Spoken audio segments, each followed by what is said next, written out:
Hello everyone, welcome back to another tutorial of Looker Studio. In this video, we'll be taking you through the ins and out of navigating Looker Studio interface.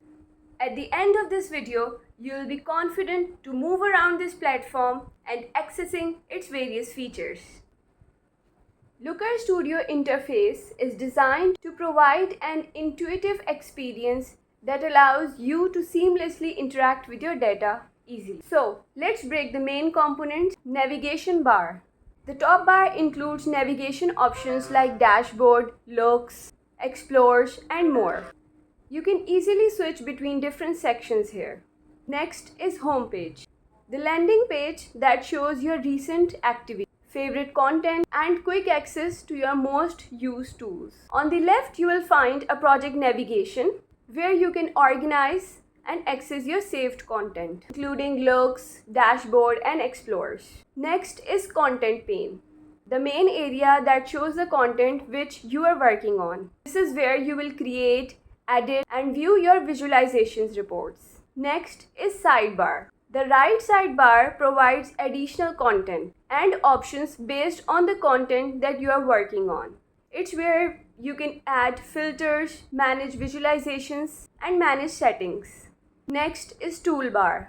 Depending on your current task, you'll see a toolbar that offers relevant actions like saving, sharing, exploring. Now navigating the Looker Studio, accessing dashboards and looks. Use the navigation bar to switch between dashboards, looks, and other sections. Dashboards contains various visualizations, whereas looks contain individual visualizations. Second is creating content. Click on New to add a new dashboard or look or explores. You can choose from various visualizations and data sources. Third is editing content.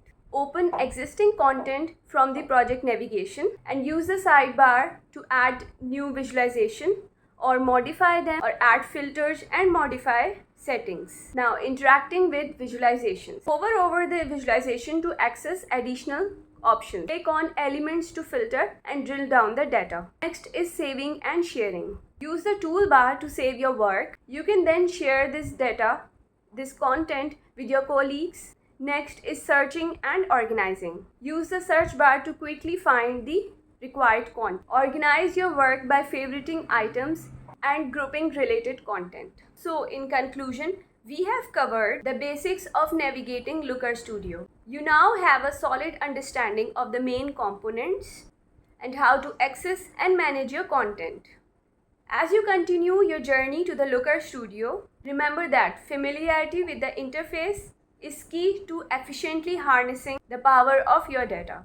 So thanks for joining in this tutorial. Don't forget to like, share, and subscribe for more Looker Studio tutorials. So in the next video, we'll walk you through the creating your first look. Stay tuned.